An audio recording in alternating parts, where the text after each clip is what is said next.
Hear ye, hear ye. I do declare, no.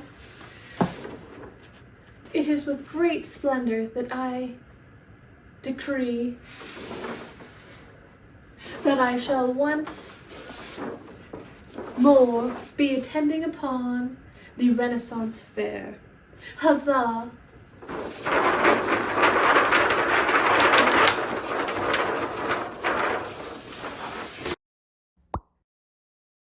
Okay, yes, we are once again going to the Washington Midsummer Renaissance Fair this summer, and that means making a couple of new costumes. Well, partially making one for Ben and pretty much making an entirely new one for me. This year, we're kind of doing a little bit of a couple's costume. We're really complementing each other instead of just wearing similar themes. The theme for the weekend we are attending is Fête de Masques, which I think is kind of like a masquerade party. And I really love that theme because I've been dying to make something kind of like a clown, and Renaissance more so a jester. And I feel that a mask will really play well into that idea. We're going to be dressing very, what would that word be? Not ethereal. Paper falling here.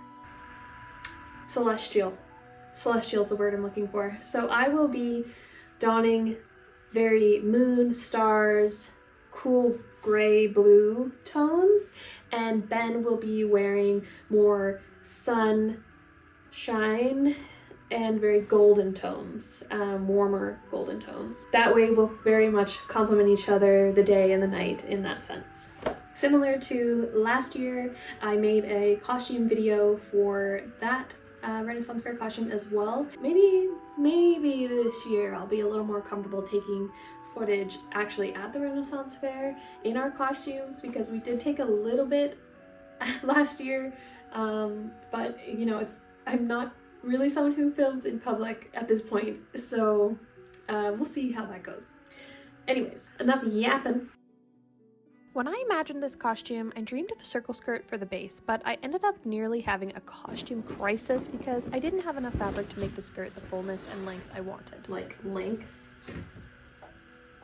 if I do half the radius 2 times, then I'll have enough. So that, blah, blah, blah. Back to the drawing board.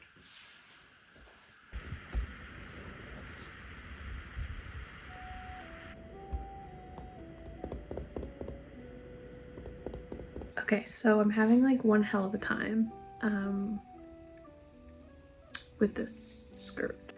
I have another problem, and that is that I don't have a plan for an undershirt because the corset is kind of acting as the top, and then I have like a partial just sleeves and a collar. That means that where the corset is laced, there would just be visible skin and boob probably, and I obviously also don't want to wear a denim corset right against my skin. I don't know what I'm going to use for a lining for that corset yet, but it's possible I'll use denim on the inside. So I'm trying to think if it's crazy to make a kirtle, because then I'm kind of sticking with a little more historically accurate, but also creating that undergarment for me to wear. Skirt then would also be more of the fullness that I was looking to get, and I think it's an easy enough thing to do according to the people on the internet.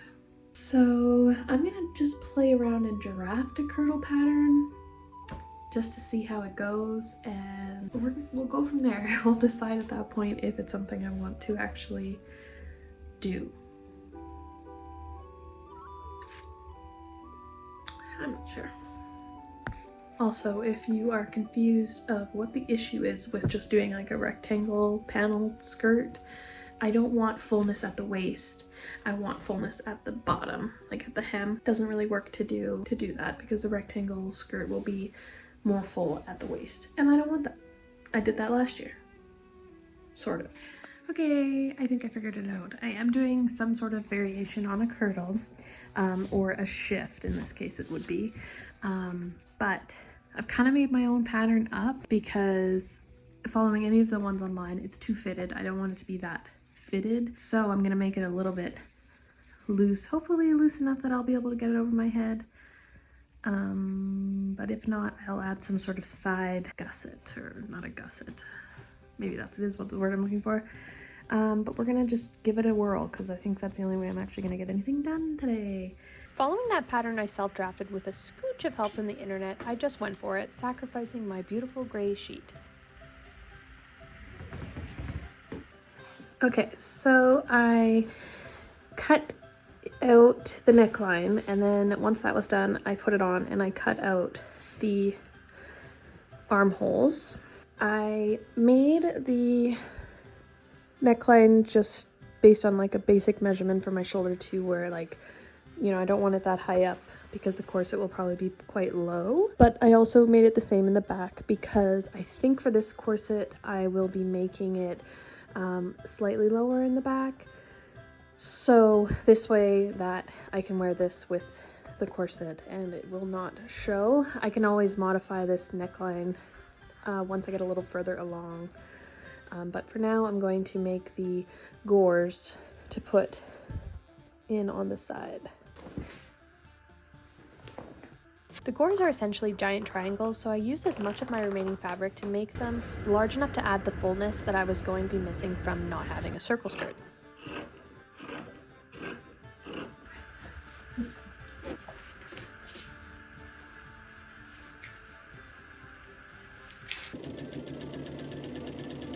I'm trying it on with a corset so I can see how it looks. It's definitely, it was my gores were too low, so when they're just at the length of my shoulder they sit awkward and my waist is there. So this one I've got pulled up and you can see this one I don't. This shape is a lot more like, I don't know, that just looks awkward to me. And then this one is a little more open because my hip naturally goes out there. Okay, when I was working on this morning, there was like, well, my hair is crazy. There was like 2 hours of time that I was thinking this isn't gonna happen because I just can't figure it out. And now I'm loving the shape a lot. I like the length. This whole together outfit kind of reminds me of Sleeping Beauty. One thing that I think is kind of funny is just I feel like these look like two different sheets and that's the same sheet. So I don't know if I used the wrong side and that made a difference. No, they just look like two different sheets. But I'm gonna add stuff to this skirt so it'll distract from that, I think. I feel like we're getting somewhere finally after procrastinating for a long time and then not having a lot of luck this morning. I think we're actually getting somewhere. I ended up making my mock corset next and used it to mark out the neckline for the underdress.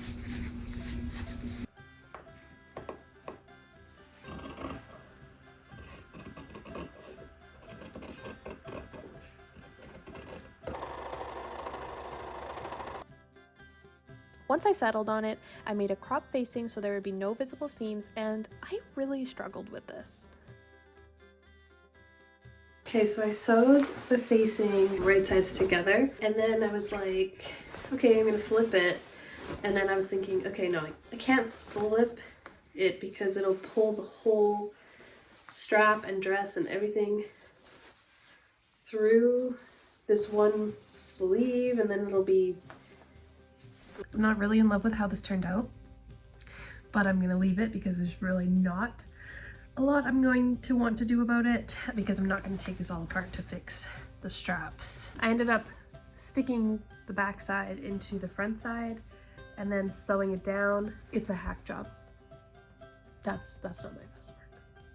For what this is, I think it's okay. Now that the base of the underdress is done, I can get to cutting out fabric to make the Harlequin pattern on it, which is just basically diamonds. So I've got a huge stack of different materials to use to make the appliques, which is what I want. I want it to look like pieced together, quilted, kind of raggedy looking. But I found this material at the thrift store and it's so perfect. I mean, it's an awful material. And now for the toughest decision. Do I go for the 6 or the 8-inch? I ended up picking the 8-inch diamond, probably because a bigger diamond meant less cutting, to be honest. Okay, this is quite the look. But just for an idea of kind of where I'm at, I just sort of randomly patchworked these onto the front. And now I'm at a point where I don't know how much more to do, if any. This is definitely different than what I originally envisioned, but I think it's just chaotic enough. Now what I'm going to do, because otherwise I am not sure if I should put more on the hem or otherwise in any other spot on this skirt, is I'm going to make my 2 overskirts that will be covering part of this dress up. We're doing the diamonds up the front, as we had thought. I'm gonna do 2 rows of them on the back side so that it looks mirrored to the front, even though I'm not continuing it all the way up. And then because the edge of this is curved, these diamonds don't fit in 2 rows. So I'm going to cut these diamond pieces in half and I'm going to put them along the side like this. So the sides will just have like so, because they kind of tuck in on themselves anyway. So that's our solution. Okay, so that was a lot of work. I finished sewing the diamonds on the front and the back, and now I'm going to work on prepping for sewing them on the sides.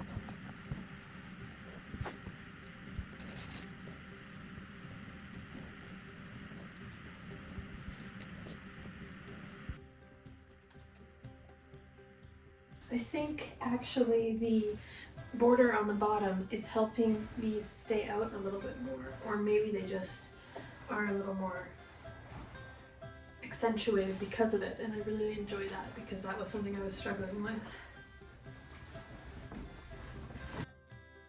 First up was working with that awful but perfect fabric. I serged all the edges and essentially planned out one big rectangle with 2 added panels for the facings.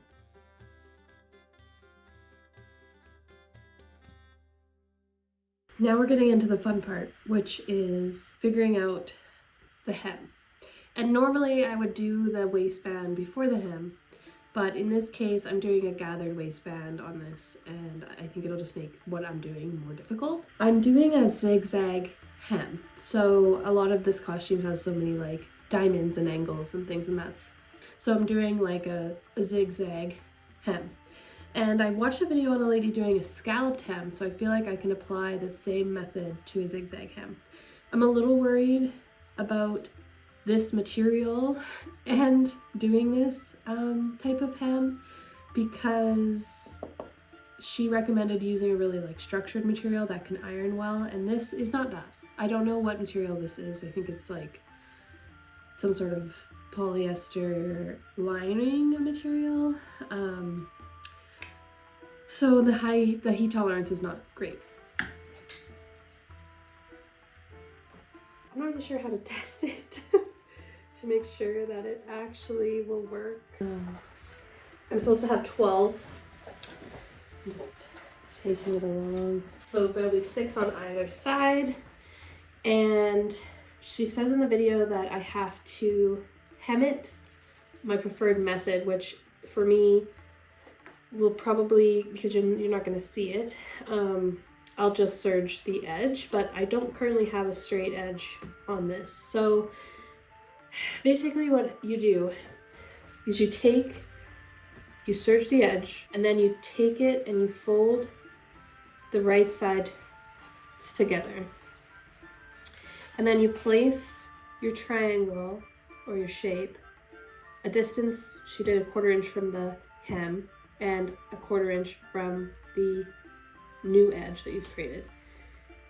and then you sew along your lines that you draw on with your stencil. And then you flip, like those like inverted angles become at, what's the outside of inverted?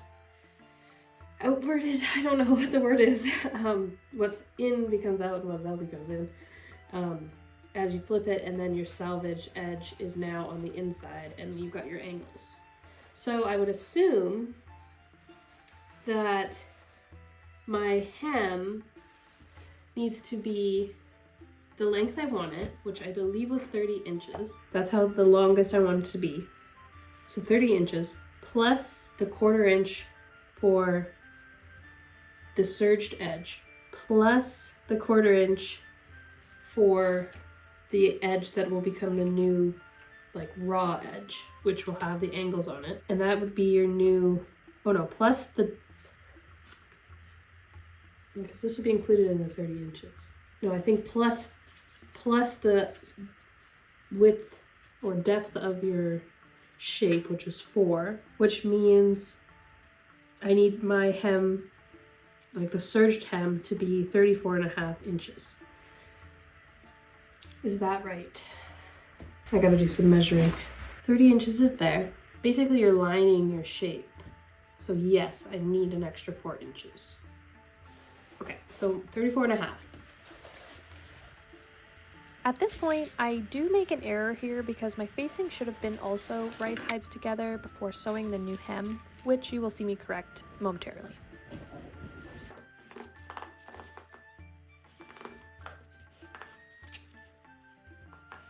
So I think because I want this placket to cover up, I'm gonna want this when I do the hem. I think I have to actually turn it out. And then it would be, let me think, this is where my brain, so if I do it like this, now this is the new hem. And then it will be enclosed like that. Okay, perfect. That's exactly what I was trying to figure out. And this way, when I flip it out, this will cover all of my seams and everything like it was originally.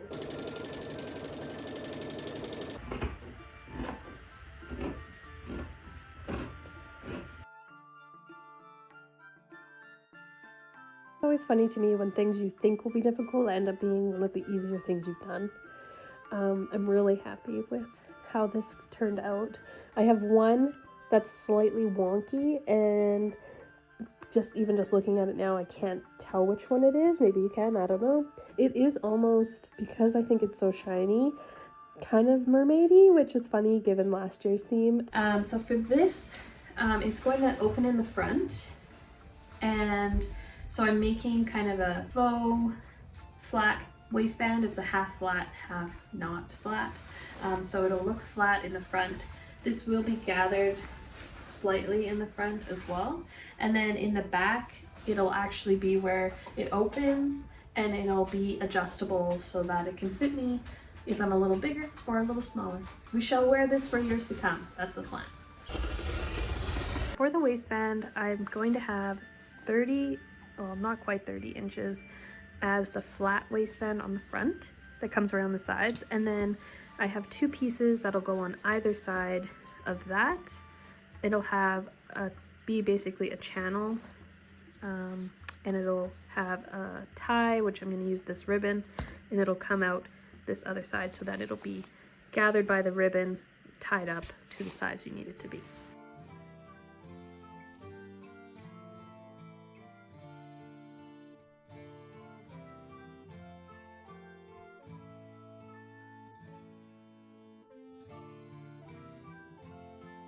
Unfortunately, it does not open here as much as I was thinking it would, but I guess given that I just made one big rectangle, kind of is the reason for that. How we feel about those? I ended up having to pick my entire waistband after this, and that wasn't even the hardest part. I also ended up taking quite a bit of the center front edges off of each side and creating an angle, which meant cutting whole new facings. Thankfully, it all worked out, even with having already cut my zigzag hem.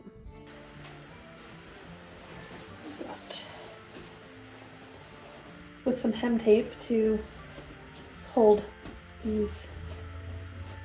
So I do think for the purposes of this particular piece, I am going to just sew it waistband down so you can see the serged edge, which I normally wouldn't do like on a wearable garment. I would flip it under and then you wouldn't see it, and then I would probably hand stitch it, to be quite honest, but I'm not gonna get that fancy. I'm just going to sew it down. There's serged edges all over this, and it's not a wearable piece for every day, so I'm not really that worried about it being that much more beautiful on the inside.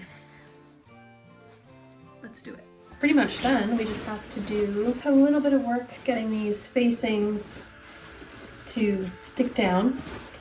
And I'm going to use hem tape for the first time. I think it's a little funny that I'm only ever using this for the first time now after like 15 years of sewing. I mean, first time for everything, and this could change my life. That's what I feel. 1, 2, 3, flopping open like that. I think that's gonna do it. So I'm just gonna do that to the whole thing, then it'll be done. Yay! You can really see the difference in one that has no hem tape and one that has hem tape. It's so flat, and I pressed these as well already, but the hem tape just seals them down and then they're not as puffy. Who knew? Hem tape. So now we're kind of back to the drawing board because I need to do the second overskirt, which is going to also have some crazy little angles on it. And not crazy really, but just crazy because I've never sewn anything like this. So I think the best way to execute this is to use a circle skirt. I may find out I'm wrong, but it just seems to make sense to use that. So we're gonna draw it out and see if what I'm thinking makes sense. In all of these skirt clips, you can tell how focused I had to be even to comprehend it. I usually am bopping along to music or I have a show playing in the background, but I needed silence for this, and even then I had to call in Sir Ben to assist me. I want you to comment down below if you in your adult life find yourself on occasion using a protractor, because they taught us how to use this thing. You think I remember? No? How does this work? Yeah, so you just need to figure out, like you said, the halfway between that and that, which would be 18 degrees. That's how I would have kept that, because then you can. This is a little doodle bended, the half circle, and I wanted 5 points. So then I had to divide 180 degrees for a half a circle by 5, and that gave me 36 degrees. And so I knew each angle had to be 36 degrees. So then from like, you use the protractor. So that was like big brain things. Ben did tell me, test it out on a spare piece of fabric before you do it. And he's probably right.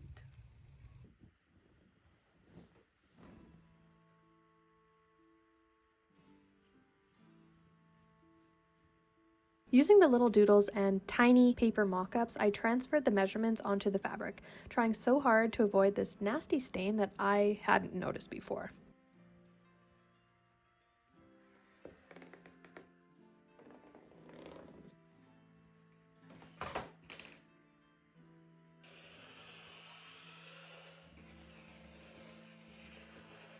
And I think it worked.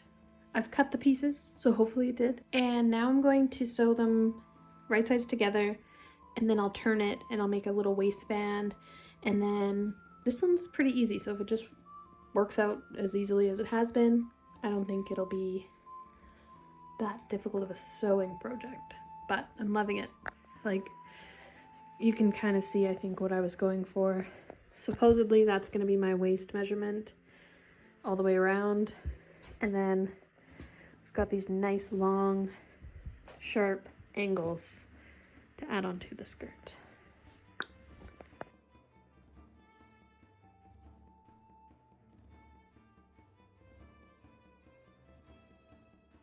I've got my very long waistband. It's probably too long, but better too long than too short. So we'll change that size when we get to that part.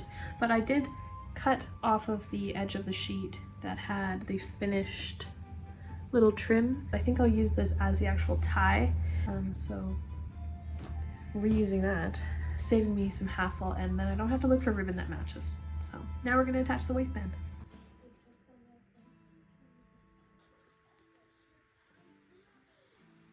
I thought it would be fun to add a couple of beads. So I've got just a gray bead, and then I have these little stars as well. So I'm going to add those on the end of the ties.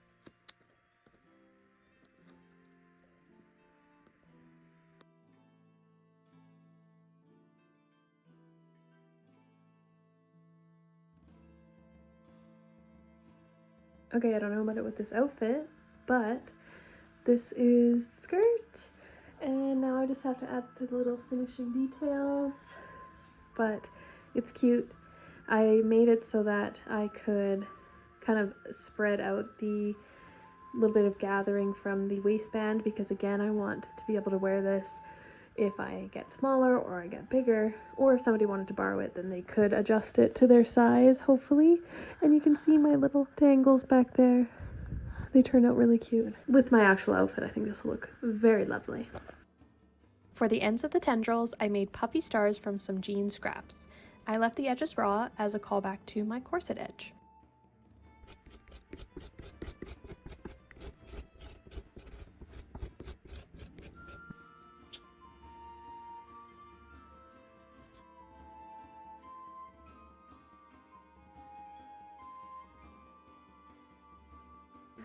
I really enjoy the stars on the bottom of this, and I was worried that the scrunching from the waistband, like measurement being bigger than my own, would be bad, but I actually don't mind it kind of like popping it out a little bit. And I love the addition of the little beads on the strings. I'm kind of thinking it's overkill to do it on the ones on the bottom because they're covered up by that, but look at how cute. For the corset, I am going to hopefully use this one to draft the new one. The one that I'm making, I want to be a little bit more of like a square neckline, and I also want the corset lacing portion on both sides going down the front like this.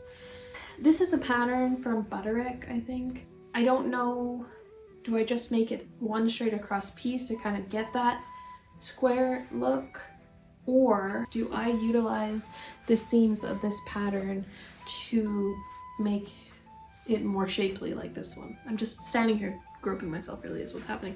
And then for the back, I will not be doing this one that I'm making so high. I want it to be low, like it is in the front. So I'm still going to do the straps like this, but I might, now that I'm thinking about it, not attach them to the back. I might make it so both the front and the back attach with the ribbons, because I really like the way that looks. Let's see what we can do.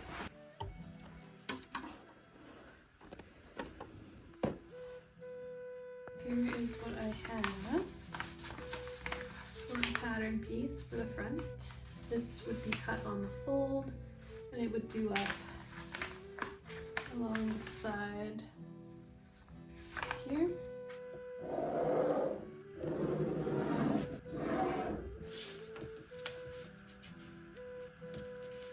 Okay, I cut out a mock-up, and here's kind of how it's looking.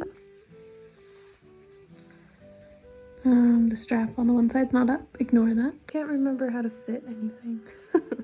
I think the back is maybe a little bit big, maybe just more so at the waist than at the bust.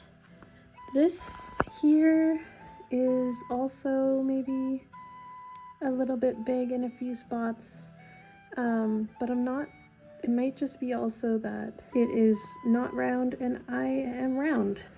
As a first attempt, that's not so bad. Okay, this is where we are with the mock corset. I had to add a panel in the front because there wasn't enough room across the bust and really in the waist even. And so this meant these straps moved over, which provided the better support. It was kind of just buckling weird the first time I tried it on. So I've added that in, and then I've also removed a large amount of fabric out of the side to accommodate for that, so that the back isn't coming as far forward and the front is going further back, kind of a thing. But I'm pretty happy with how this looks. I will say, compared to my other corset, a lot more weight is on the shoulders, so when I actually buy ribbon, I will buy a thicker ribbon so there's a little bit more of a wide support. I guess the type of corset I was going for would have a really straight bust here, and I'm just going to be happy with kind of how the bust looks from the side, and the back is kind of basic, and that's fine. I gotta add the boning back into this one, but now I can make a pattern for my jean one using this one that I finished. When it came to the real deal, I used 2 layers of jean and used the wrong side of the fabric for the outside of the garment because I liked the wash look it had, and I used the right side of the fabric for the inside so it could be reversible. So the wrong side on one side and the right side on one side. That's not confusing at all. I'd taken a little bit of a break from working on the corset because I didn't have any eyelets or grommets, and I got some now, so I'm back working on it because I think it's going to be the easiest for my brain to comprehend.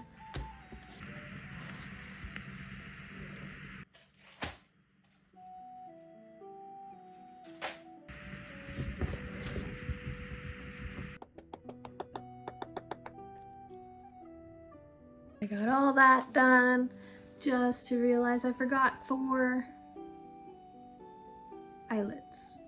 And I don't have any more of the silver and silver 2-part ones.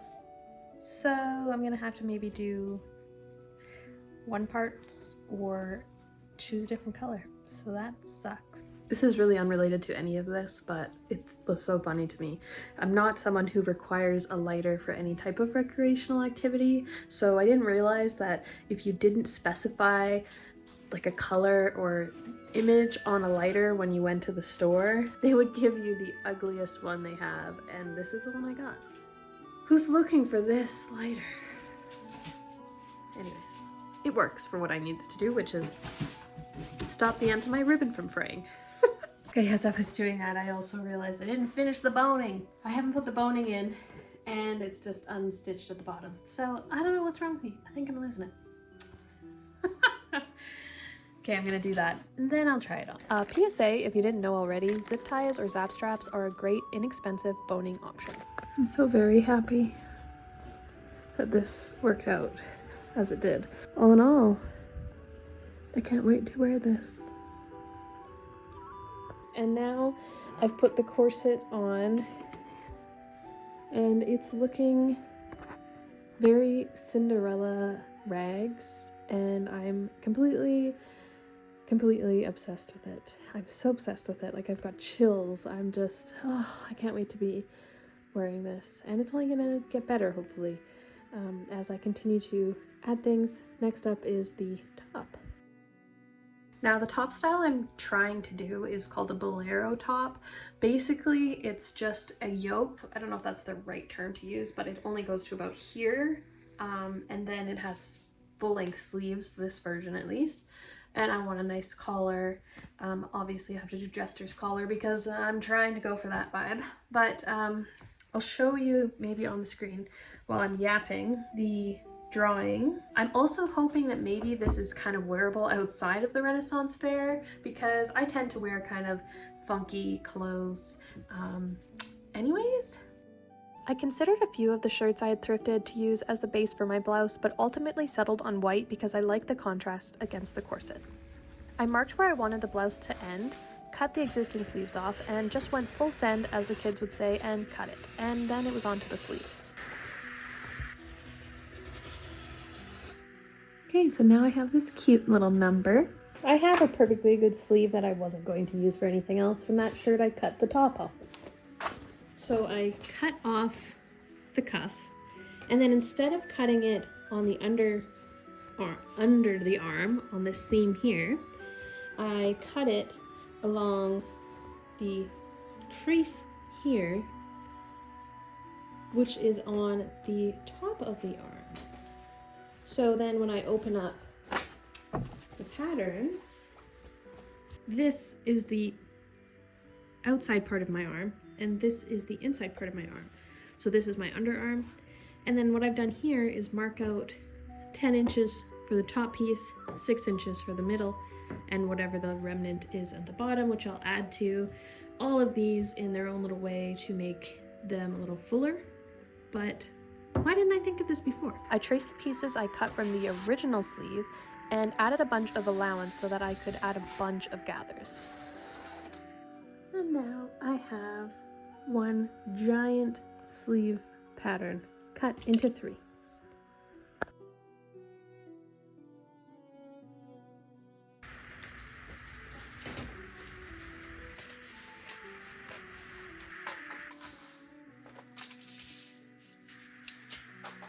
I had to do so many gathering stitches. In all my years of sewing, I haven't found a better way to do this, so here we So are. now that the first sleeve is together in the sections, I am going to do a rolled hem on the edge.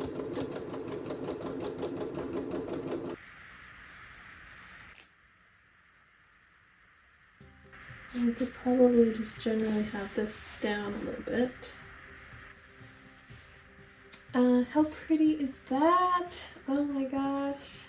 Update on the sleeve, I serged the inner seams and now I'm going to get ready to put the ribbon on the front because I'm adding ribbon here in here. The first seam wasn't gathered enough, so I did gather it more before adding ribbon trim along the seams. Those also act as the ties. I encased the sleeve hem at the wrist with the same ribbon to hide the raw edges before adding the same decorative stitching. I decided to add another collar onto the blouse itself, and I made it from a really wide lace I had in my stash. I'm still in awe of this blouse. I think it came together so well and honestly a lot easier than anticipated. It has also inspired me to make another one that I can pair with anything in my everyday life. One final step was changing the buttons for these cutesy star-shaped ones. You're probably wondering why I'm wearing this hat. This is the hat I made for my fly costume last Halloween, and I used that technique where you wrap yourself in saran wrap and then use tape and then cut it off and kind of make a pattern, and it worked really well to make a hat base, and then I used a headband so that it would stay on easily. So I'm going to use the same idea to make my double horned hennin. We have a few different sizes of the craft cones. We think we're going to go with the smaller. I don't know what size these are. I can't remember. I took them out of the bag already. So they'll sit on my head sort of like this. And then on some sort of a base, then we'll decorate them and make them look so pretty. Okay, this is a look. Should I just start going out like this? Keep the bird poop off if a bird pooped on you. That has only happened to me once. I once again enlisted the help of Sir Ben for this part. He wrapped me up in saran wrap before adding tape. Here's where we're at.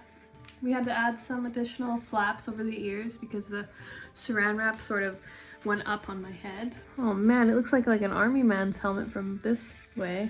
This is a really easy method to make a customized hat base. Okay, other than the hair I just unveiled from underneath here, my little cap is looking pretty good. So now I'm going to cut it open. Once you have the pattern sketched out, you can make a flat pattern to work from, so I cut the cap in 2 pieces before cutting slits in each side to flatten the piece. Since the entire base would be covered, it didn't really matter what the slits look like. I traced the pattern onto some really heavyweight interfacing and used a whip stitch to close up the slit seams that I had created. I want to assume this was going to be the hardest part. I'm probably wrong.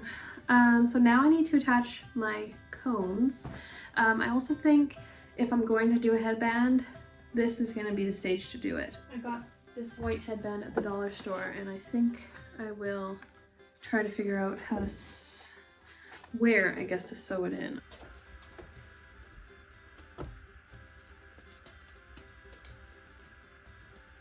Now when I'm working on this hat, I'm gonna have to be like way back here. It's starting to look like something. I initially tried cutting the cones down to have them sit more flush to the head, but that was a fail. So I glued them on flat and made a cardstock cone stuffed with fiberfill to ease the transition between the headpiece and the cones. I keep saying throughout this project that I'm really obsessed with how it's going. This is no exception. It turned out a lot better than I thought it would, and the paper edition really worked to kind of smooth out the sides, and adding the fabric will only help that. Now I have to cover it with fabric.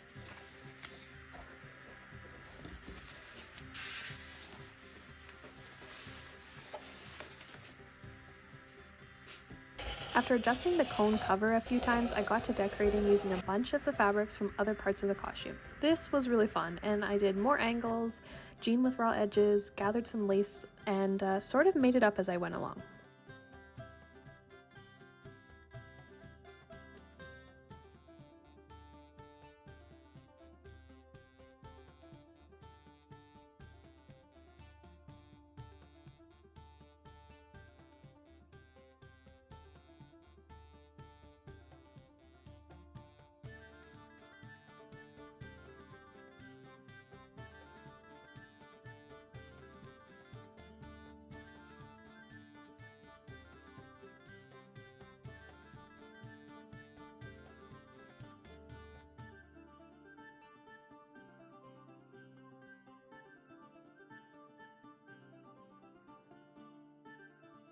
Made the pattern for the hat cap cover using a draping technique.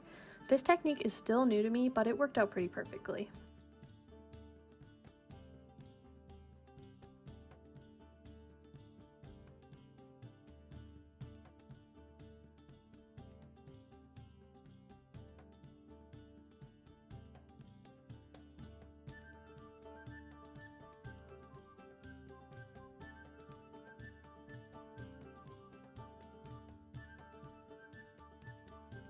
As you can see, my glue gun was my best friend during this portion of the costume. I glued the cone cover edges first, then glued down some batting to soften the edges of the hat cap before finishing the hat with the cap cover.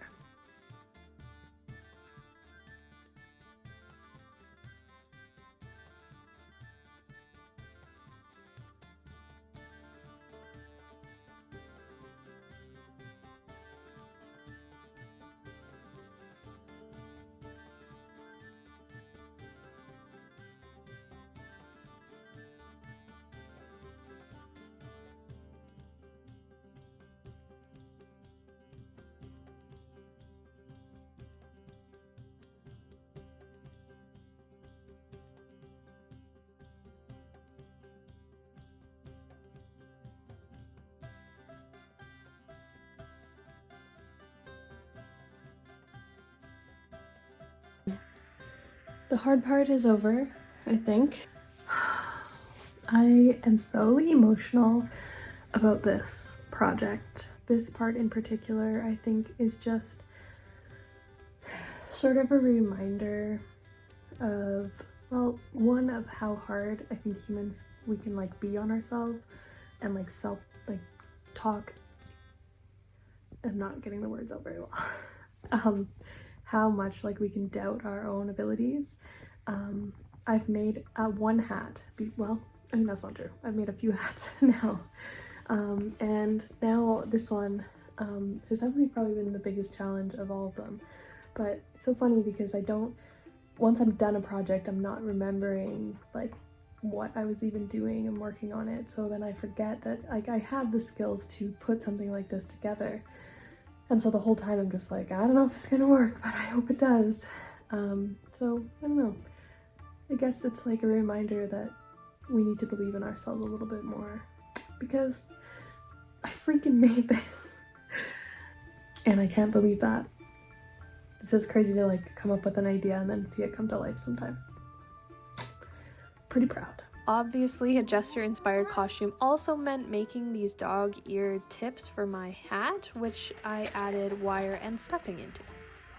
I don't know that it's giving the look I wanted it to give. This whole time I've been making this hat, it's been giving very much like Ahsoka Tano kind of vibes. The color, I think, and the obviously the shape is very reminiscent.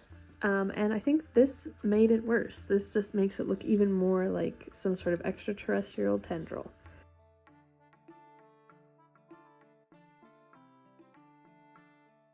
I made smaller jean stars and paired them with beads and a bell to adorn the tips of the dog ears. And my hair done properly, but I've added my little tassels and they're very fun and I make a noise. We did it. We persevered and we did it. As you can see here, I did make a detachable visor for this hat, but I didn't end up needing to wear it at the fair, so I decided not to include the footage for that.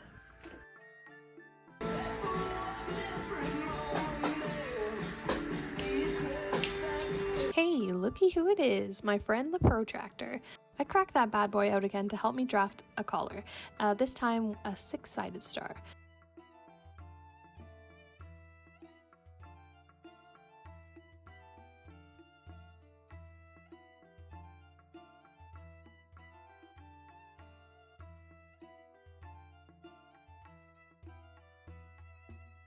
To make it even more chaotic, I cut some small half diamonds from a variety of fabrics to create a zigzag collar for my collar.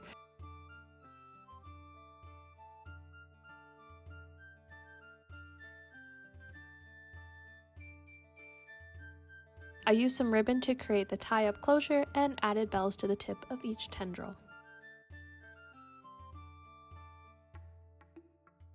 Similar to my blouse, this is another item I definitely need to make again, tie-on pockets. I use my phone as a size guide to draft a very simple pattern for the front and the back. I was going to make the back out of this and the front out of this one, blue and white. And I was like, oh, am I gonna have enough of this material? And then I'm like, wait, can I utilize the pocket that exists on the shirt? Because then I could have like a little inside pocket. And it does fit, so I will be using this pocket for the inside of my pocket. Pretty proud of realizing that. I cut a lining as well for added strength and used a jean webbing for the binding.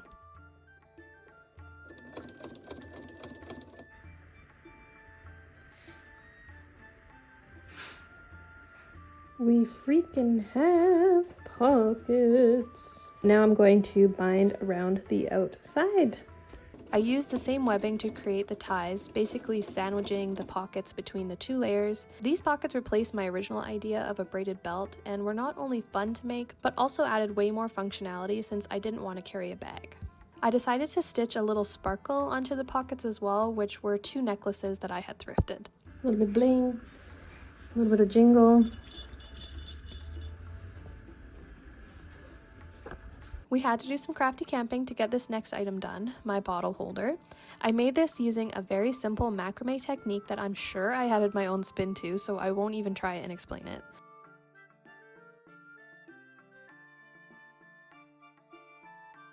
I had used a standard plastic bottle to measure, but because I'd used a jersey yarn with some elasticity in it, it turned out so versatile.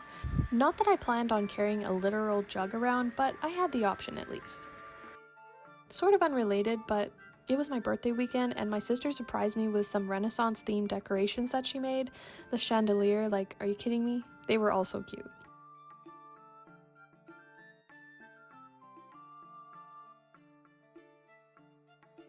When I got home, I finished the bottle holder up with a bell and some beads on the bottom tassels.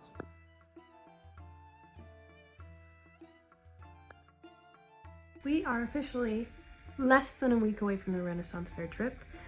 We leave Thursday next week and today is Friday, and I haven't started the masks. I do have the design, but I have not started the paper mache portion. This is the mask base I'll be using, and then I'll be adding things. I'll be cutting that in half and using part for me and part for Ben, and yeah. I cut both our masks from this one plaster mask, which was really convenient, but also cute that our masks were a set because of it. One for Ben. Doesn't look like much now, but I have to add some things to it, and one for me. Now we're gonna get into playing with the paper mache. I need to say how much I really love working with cardboard. It's one of my favorite materials. I used cardboard to make these extensions, so to speak, so that my moon shape was way more exaggerated than initially with just the mask.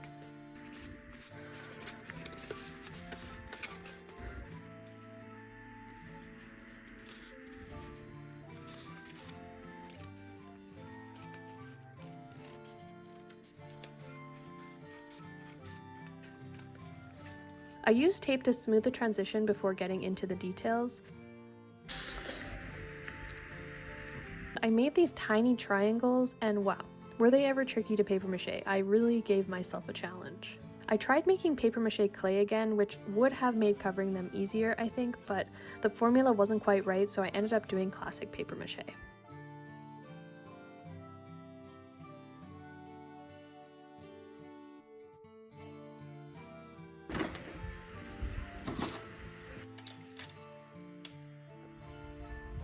As I typically do, I primed the paper mache with gesso before painting.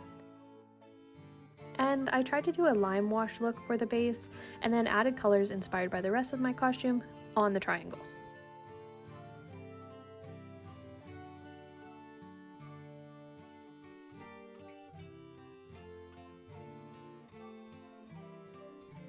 Neither of us planned to wear our masks on our faces for the fair, but I did add a little pocket made of felt onto the back so that I could use a dowel to hold it up to my face if I wanted.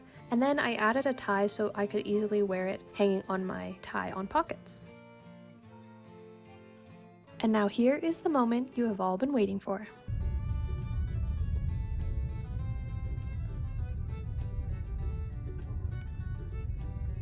Robin, Marion, why are you here to greet us? Oh, about that, Your Majesty. You see, Your Majesty, the Lord and Lady Mayor are inside.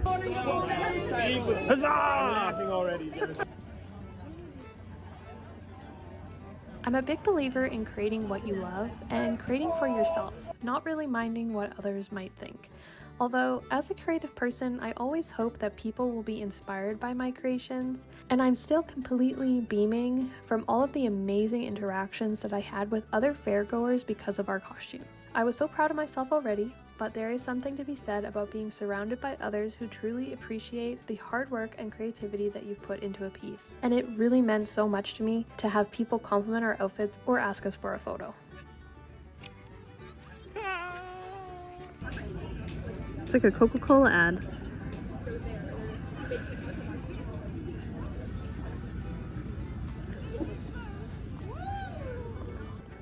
Gravy. There once was a man who got whippy. The name of his cat, well, it was Jackie. He whipped it high. Good luck, kid, in fireball range.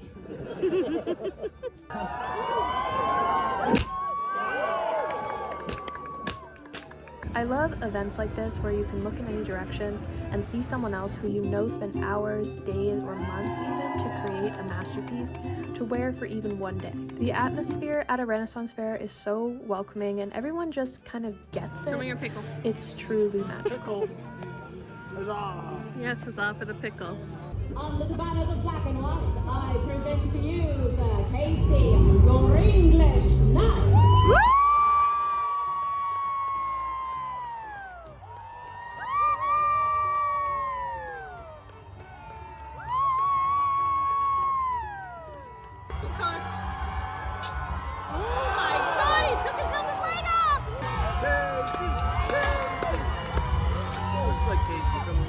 All in all, we had a great day. We watched some new shows, some we'd seen before, tried new foods, and just took in all of the festivity and the magic.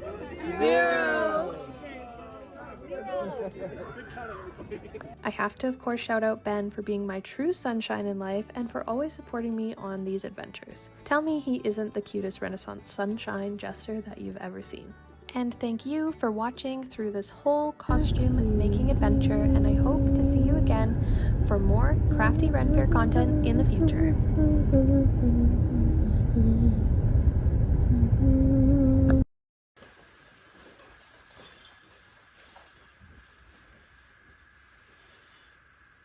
I am the sun.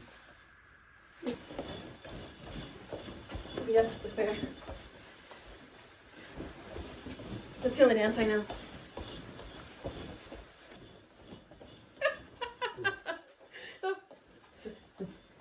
And then, Oh, Red wants to join in. and then I start doing this. Hi. Feels like the Okay, cock Ryan, is grab here. her. Grab her, Ryan.